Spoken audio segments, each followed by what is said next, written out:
ज्ञान की बारिश से आया सबको भिगोने।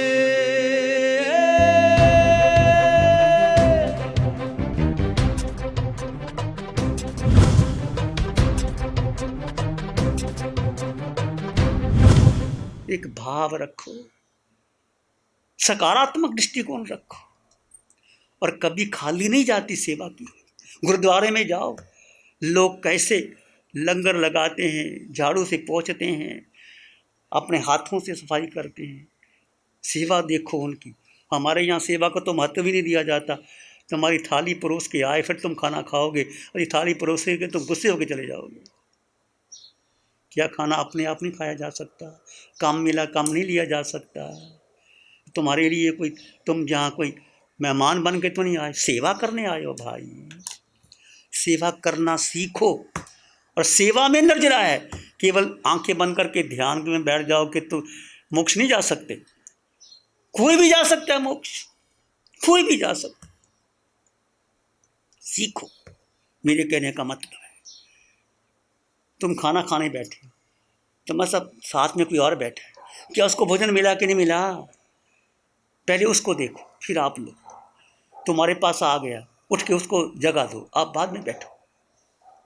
छोटी छोटी बातें हैं, बहुत महत्वपूर्ण बातें हैं।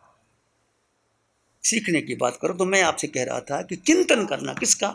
जीव का चिंतन करना। मैं जीवात्मा, बोलना नहीं, चिंतन कर।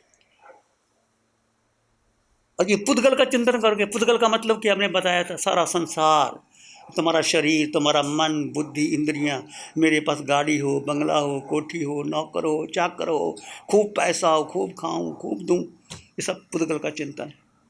राजा महाराजा सब बहुत धन इकट्ठा किया उन्होंने, क्या ले गए? कुछ भी नहीं ले गए, सब छोड़ के चले गए। तुम भी लेके चले जाओगे।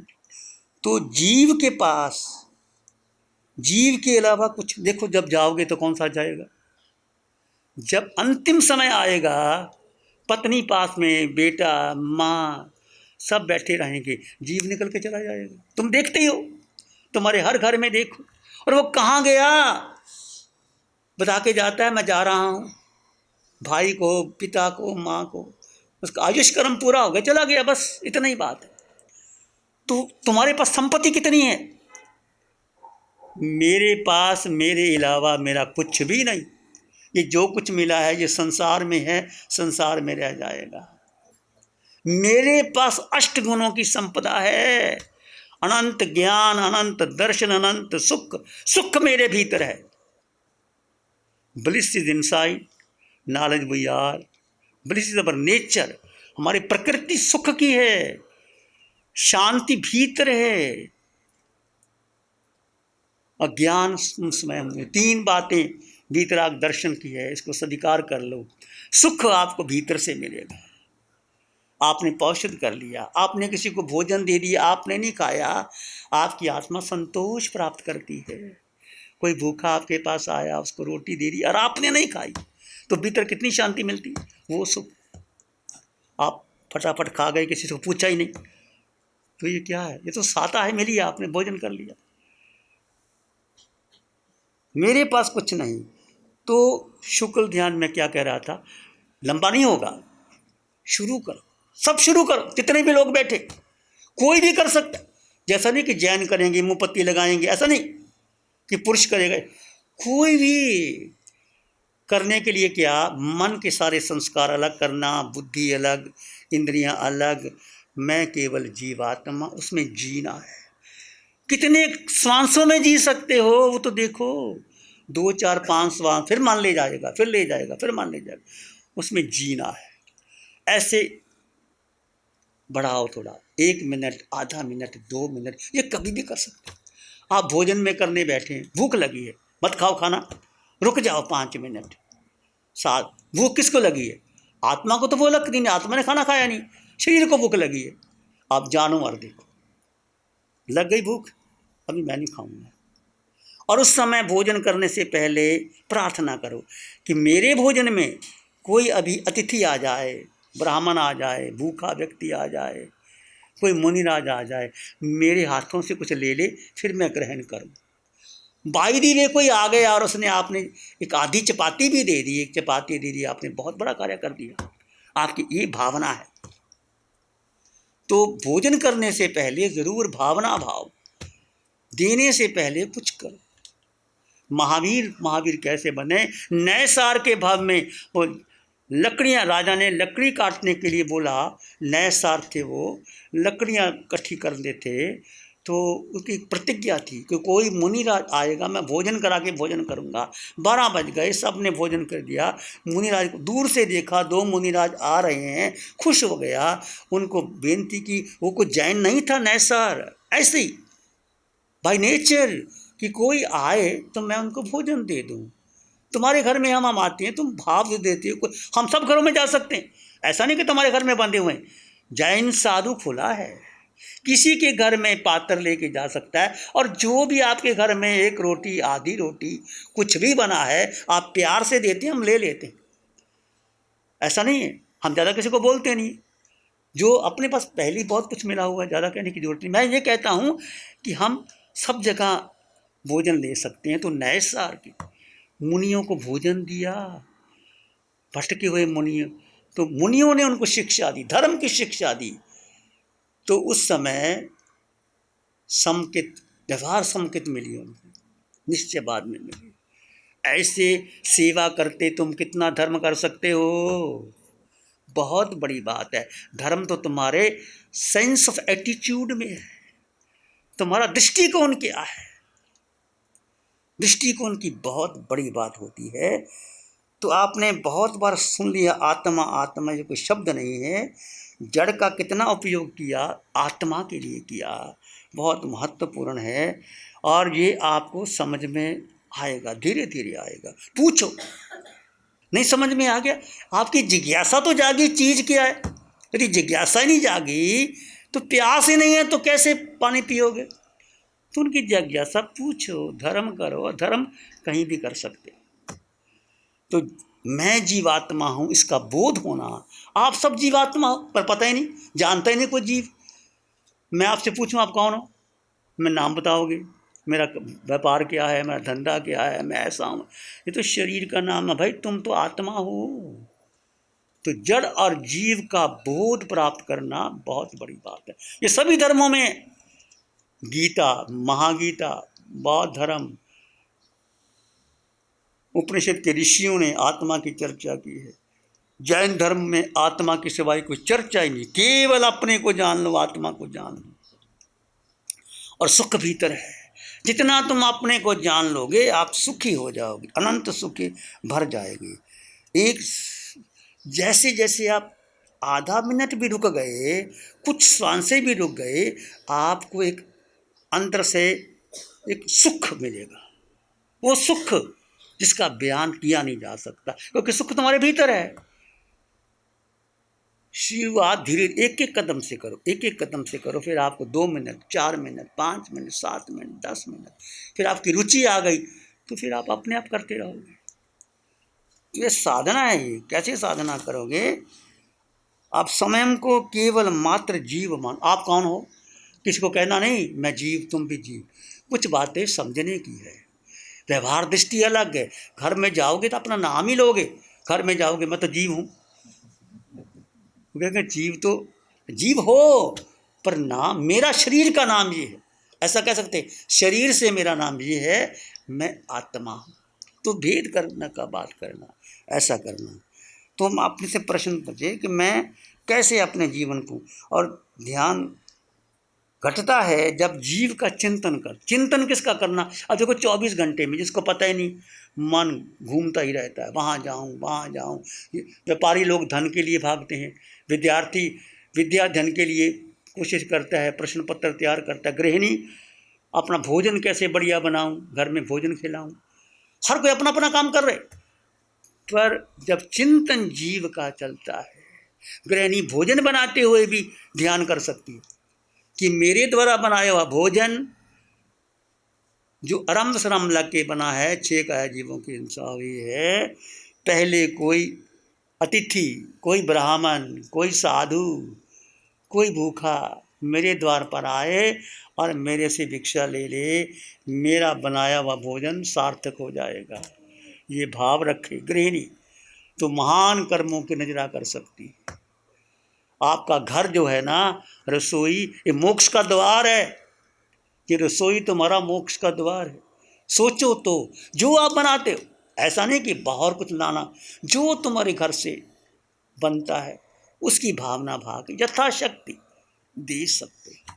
आप लंबा सफ़र करना है, बॉम्बे जाना है, अहमदाबाद जाना है, साथ में टिफ़िन ले लिया, साथ में भी रास्ते में खा लेंगे, और उस समय रास्ते में कोई मुनिराज आ जाए, गाड़ी रोक दो, मुनि महाराज कुछ आपको खपे तो ये भोजन है ले लो।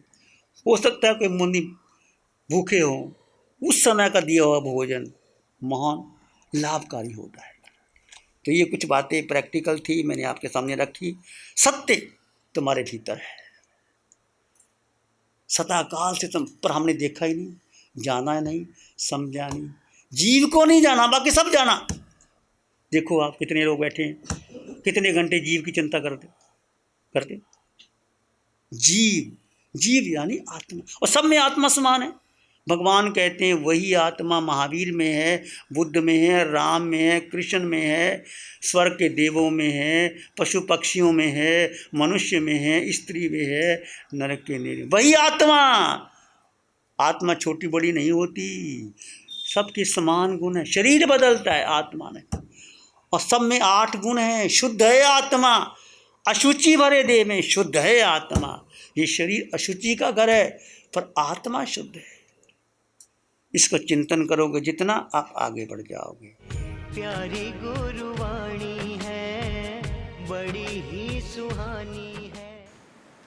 आंखें बंद, मन वचन काया शांत, शरीर शांत, विचार शांत, सृष्टि शांत, वातावरण शांत, हर दिशा, हर किनारा शांत शांत शांत। सिर के सिरे से पांव के अंगूठे तक अपने भीतर शुद्ध चेतना का एहसास कीजिए। तुम केवल केवल आत्मा हो। सिर के सिरे से पांव के अंगूठे तक एक आत्म तत्व, जो अमूर्त है, जो निराकार है, जिसका वजन नहीं, जो दिखाई नहीं देता, जिसकी आँख नहीं, नाक नहीं, कान नहीं, जिह्वा नहीं, जो इंद्रियों से परे, मन से परे, बुद्धि से परे, पर अनंत शक्तिशाली आत्मा, वो तुम हो, वो तुम्हारे भीतर है। सिर के सिरे से पांव के अंगूठे तक उस आत्म तत्व को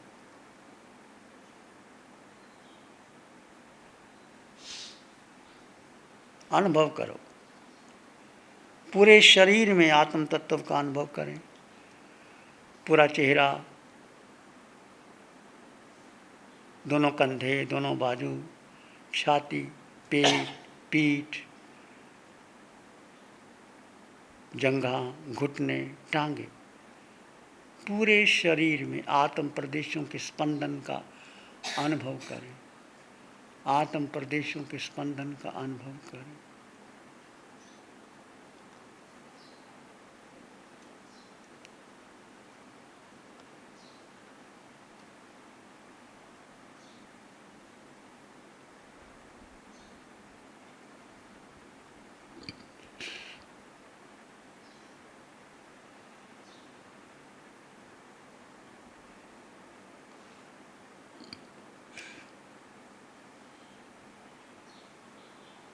विचार आए तो आने दें, जाए तो जाने दें।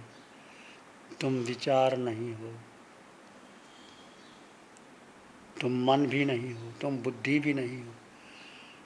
तुम एक अखंड, संपन्न, परिपूर्ण आत्मा हो, जिसमें अनंत सुख, अनंत शक्ति है, अनंत ज्ञान है, अनंत दर्शन। वो आत्मा का निज गुण है।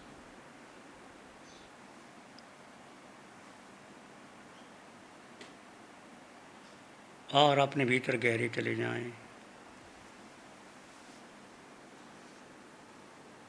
दृष्टा भाव में रहें। आत्मा का स्वभाव, जीव का स्वभाव मात्र जानना और देखो, जानो और देखो। विचार आ रहे हैं, जानो, जा रहे हैं, देखो। दृष्टा भाव, जानो और देखो।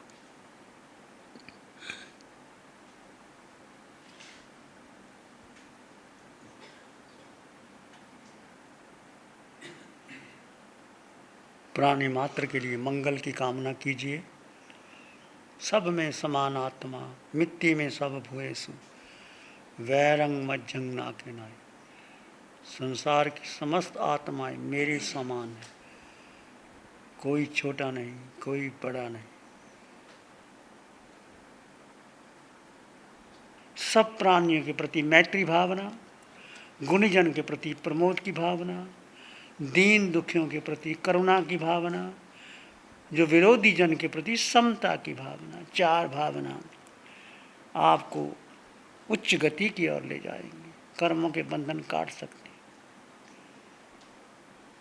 इसी में एक लंबा गहरा सांस लें, अरिहंत परमात्मा के चरणों में अनंत कृतज्ञता ज्ञापित करें। एक और लंबा गहरा सांस, अरिहंत परमात्मा के चरणों में नमन और वंदन। दोनों हाथों को आंखों पे ले जाएं, हल्का सा स्पर्श, धीरे से आंखें खोल सकते। प्यारी गुरुवाणी है, बड़ी ही सुहानी है। नमो अरिहंतानंग, नमो सिद्धानंग, नमो आर्यनंग, नमो जयनंग, नमो लोय सब सावनंग, धम्मो मंगल मुखी ठमा हिंसा संयमो तबो देवावित्तं नमं संति जस धम्म श्यामनो। श्री चत्तारी मंगलम, अरहंता मंगलम, सिद्धा मंगलम, साहु मंगलम, केवली पाणत्तो धम्मो मंगलम। चत्तारी लोग उत्तमा, अरहंता लोग उत्तमा, सिद्धा लोग उत्तमा, साहु लोग उत्तमा, केवली पाणत्तो धम्मो लोग उत्तमा। चत्तारी शरणं पवज्जामि, अरहंते शरणं पवज्जामि, सिद्धे शरणं पवज्जामि, साहु शरणं पवज्जामि, केवली पणत्तं धम्मं शरणं पवज्जामि। चार है शरण